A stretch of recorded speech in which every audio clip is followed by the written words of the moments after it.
ये गाली क्यों दे रहे हैं पता है?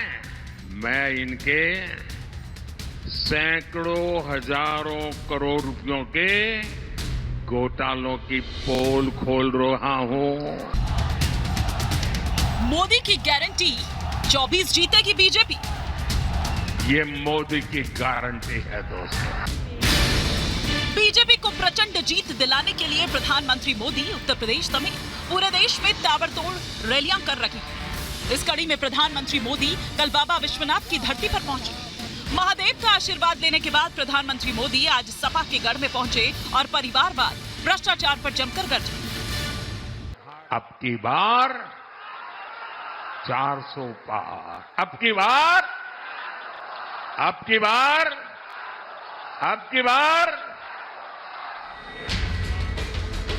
एक तरफ जहां प्रधानमंत्री मोदी 400 पार का नारा दे रहे हैं, तो वहीं जैसे जैसे लोकसभा चुनाव नजदीक आ रहा है, वैसे वैसे INDIA गठबंधन में दूरियां बढ़ती जा रही है।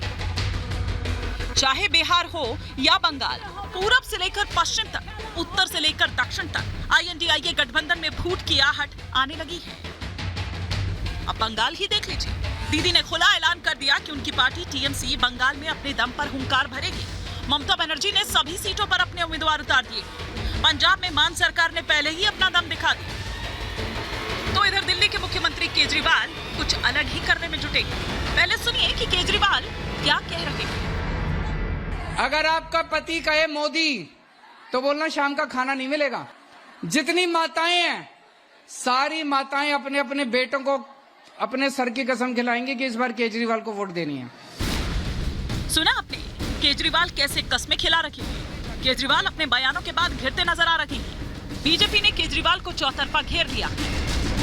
कभी अपने बच्चों की झूठी कसम खाकर कि मैं कांग्रेस के साथ नहीं जाऊंगा, और अब फिर संवैधानिक पद पर बैठकर लगातार झूठ बोल रहे हैं।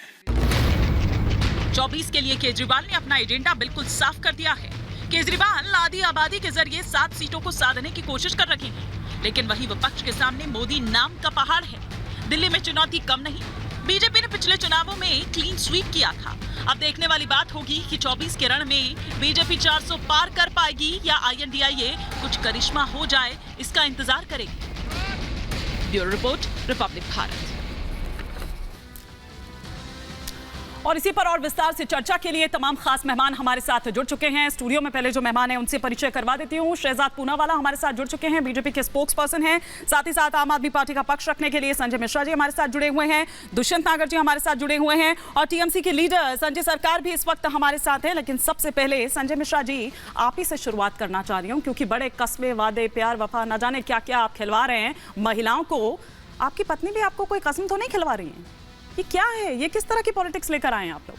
इसलिए तो आए हैं, उन्होंने भेजा। नहीं हिमानी जी, देखिए कसम तो लोग तोड़ देते हैं, लेकिन अरविंद केजरीवाल कसम देते भी हैं और लेते भी हैं, और दोनों ही बड़ा मजबूत होता है। वो देखा कांग्रेस के साथ वाली। और कुछ लोग ऐसे हैं जिनकी शुरुआती से ही कसम तोड़ने की आदत रही है उनकी, चाहे वो पंडित के द्वारा दिलाया गया कसम हो, वो सब तोड़ देते हैं, वो मानते ही नहीं किसी चीज को। लेकिन एक दिल्ली के अंदर एक जो परिवार है जिसके मुखिया अरविंद केजरीवाल हैं, मैं समझता हूँ एक मजबूत परिवार है। और जो संवाद है दोनों के बीच में, अरविंद केजरीवाल जी के और अपने परिवार के सदस्यों के बीच में, एक बड़ा संदेश देता है ये देश को, और ये एक मजबूत संदेश है। और मैं समझता हूँ कि दिल्ली की जनता इस चीज को जानती भी है और देश की जनता भी इस चीज को जानती है। और देश की जनता स्वाभाविक है कि देश की जनता जानती है, बना चुकी है। ठीक है, ठीक है। अब एक एक कर चलते हैं, पहले इस पर जवाब ले लेते हैं, फिर उसके बाद आगे चलेंगे। लेकिन कहीं वो महिलाएं जिनसे आप कस्में वादे ले रहे थे, आप ही की तरह कसम ना निभाएं वो। लेकिन शहजाद जी, आप लोग 400 पार की बात कर रहे हैं, नारा दे रहे हैं, लेकिन ये आपके कोर वोटर्स को इस ओर करने में लगे हुए हैं, उनको लुभाने के लिए। खैर, वैसे तो महिला जो हैं, महिलाएं वो हर किसी के मैनिफेस्टो में होती हैं, उनके लिए खास योजनाएं, तमाम तरह की चीजें होती हैं, लेकिन इनको किस तरह से आप देख रहे हैं जो कसम वाली पॉलिटिक्स आई है? देखिए, ऐसा परिवार का सदस्य हो जो अपने बच्चों की कसम खाकर बोले कि मैं कांग्रेस से हाथ नहीं मिलाऊंगा, और फिर जाकर कांग्रेस से गठबंधन कर ले, लालू से हाथ मिलाऊंगा नहीं, फिर जाकर लालू से गठबंधन कर ले। और मैं तो समझता हूं, देखिए उन्होंने क्या बोला है कि खाना मत दीजिएगा, क्योंकि वैसे भी पैग और चखने का व्यवस्था तो इन्होंने किया था ना। अब ये हो सकता है कि उन्होंने महिलाओं से पूछा था ठेका खोलते वक्त, 2-2 3-3 ठेके मोहल्ले में, महिलाओं से पूछने वाले थे। स्वराज योजना याद है इनकी कि हम पूछेंगे फिर ठेका खोलेंगे। ठेका तो ऐसे ही खोल दिया था, स्कूल खोली ना खोली हो। और इसीलिए मैं कहता हूं कि देखिए, आज ये लोग घर में कलेश कराने से अच्छा अपने गठबंधन का कलेश तो पहले सॉल्व कराओ। बंगाल में कलेश, ओमर अब्दुल्ला का कलेश, महाराष्ट्र में कलेश, केरल में कलेश, कलेश ही कलेश है। और इसीलिए एक तरफ तो हमारा गठबंधन है जो 400 की ओर बढ़ रहा है, और यहाँ पर देखिए ना क्या हो रहा है, लगातार एक दूसरे को गाली देना, अपमानित करना। अब मैं आज ही की बात बता रहा हूँ, ममता दीदी ने सारी टिकटें जारी कर दी। मैं तो पूछना चाहता हूँ महिलाओं का, क्योंकि आपने उठाया, संदेश खाली पर प्रियंका वाड्रा इसीलिए तो चुप रही कि कुछ तो खैरात मिल जाए टीएमसी से, और टीएमसी रही जो खैरात देने से रही, एक सीट नहीं दिया। और संदेश खाली पर इसीलिए तो चुप रहे। खड़गे जी ने तो संदेश खाली को डिफेंड भी किया, हालांकि अधीर रंजन चौधरी का अलग स्टैंड था। तो मैं समझता हूं कि इनके कलेश खुद निपटाएं, घर में कलेश ना लगाएं। दुष्यंत जी, देखिए, मैं सबसे पहले तो शराब की मुद्दा उन्होंने उठाया कि दिल्ली में शराब की जिस तरीके से, तो उत्तर प्रदेश में 22.5% रेवेन्यू जो है वो शराब के द्वारा आता है।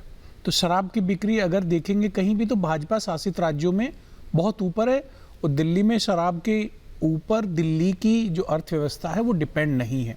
अच्छा। दूसरी बात आप कहना चाह रहे हैं कि भाई इंडिया अलायंस के अंदर दिक्कतें हैं। आपने अभी कुछ चंद हफ्तों पहले तक नायडू जी को जेल में भेजा, उनके ऊपर इंक्वायरी करी, उनके बारे में आप क्या क्या नहीं बोलते थे। आज आप नायडू जी से गठबंधन कर रहे हैं। नायडू जी पे कहां पहुंच गए? पहले जी दीदी मैं की बात बता रहा हूं ना जी, ये तो पहुंच जाते हैं हम दीदी पे। अरे दीदी का और हमारा तो घर का मामला है, कैसे ना कैसे करके सुलझा लेंगे। लेकिन ये बताएं, आज इन्होंने उन 4 से 5 विधायकों को, पूर्व विधायकों को, मंत्रियों को पार्टी ज्वाइन कराई है राजस्थान के, जिसके ऊपर ये भ्रष्टाचार के आरोप लगाते थे। ठीक है, मोदी जी कह रहे हैं कि मैं हजारों करोड़ रुपया घोटाला पकड़ लिया, फलाना कर दिया, धिमकाना कर दिया, आरोप लगा दिए। मोदी साहब और उनकी पार्टी पहले विपक्ष के नेताओं को घोटालेबाज बताते हैं, उन पे हजारों करोड़ के गबन का आरोप लगाते हैं, फिर उनको आराम से कहते हैं कि अब आप हमारे साथ पार्टी में आ जाइए। तो आपकी कथनी और करनी में, आपकी कथनी और करनी में फर्क है। ये क्विक रिएक्शन में ले लेती हूँ काउंटर, फिर अधीर रंजन चौधरी क्या कुछ कह रहे हैं ये भी सुनेंगे। आपकी कथनी और करनी में बहुत फर्क है शहजाद जी। वो चाल चरित्र, चेहरा का दबाव क्या अब पार्टी फील नहीं करती है, महसूस नहीं करती है? करनी और कथनी में कितना फर्क है, अंतर है, सुन लीजिए। शराब का मामला है, ये शिक्षा का मामला नहीं है। शराब की बात ये मैं नहीं कह रहा हूँ, सुप्रिया श्रीनेत कह रही है, कांग्रेस पार्टी की अधिकृत नेता कह रही है। दुष्यंत जी इन्हीं पार्टी को कह रही है। सुन लीजिए दुष्यंत जी, मैंने आपके बीच में बोला, 10-10 सेकंड का बात रखते हैं। दूसरी बात, दुष्यंत जी वैसे मेरे मित्र भी है, वरिष्ठ भी है, परंतु उनको पता नहीं है वाईएसआर की पुलिस ने उनको भेजा था, नायडू जी को कोई केंद्रीय एजेंसी ने गिरफ्तार नहीं किया था। पता नहीं आप कौन से उसमें रहते हैं। तीसरी बात मैं आपको बता दूं, इन्होंने कहा घर का मामला है दीदी के साथ। अरे दीदी ने कहा 2 सीट लेना है तो लो, वरना 40 नहीं आएगी। और दीदी के सरकार के खिलाफ राष्ट्रपति शासन लगाने की बात अधीर रंजन ने किया, और वायनाड से भी खाली करने बोल दिया केरल के मुख्यमंत्री ने, और कहा कि आपकी पार्टी लुटेरों की पार्टी, ये भी घर का मामला है। और आपने केरल के मुख्यमंत्री को कहा साइकोपैथ और कावड़ है, ये घर का मामला है। घर से ऐसी बातें करते क्या आप लोग? ठीक है, एक बार सुन भी लेते हैं अधीर रंजन चौधरी क्या कुछ कह रहे हैं, और फिर वाईएसआर इनके गठबंधन में है। अरे नहीं, वाईएसआर आपको सपोर्ट कर रहे थे लगातार। संजय सरकार से भी फिर एक रिएक्शन लूंगी। अधीर रंजन चौधरी क्या कुछ कह रहे हैं ये सुन लेते हैं पहले। ममता बनर्जी की अगर कोई अच्छा सोच होती तो कम से कम गुजरात में गठबंधन से एक सीट की मांग कर लेती कि मेरा एक ही उम्मीदवार खड़ा होगी गुजरात से, उनके नाम है यूसुफ पठान। लेकिन यहाँ उनको इसलिए भेजा गया कि आम लोगों में ध्रुवीकरण हो, बीजेपी को मदद मिले और कांग्रेस पार्टी हारे।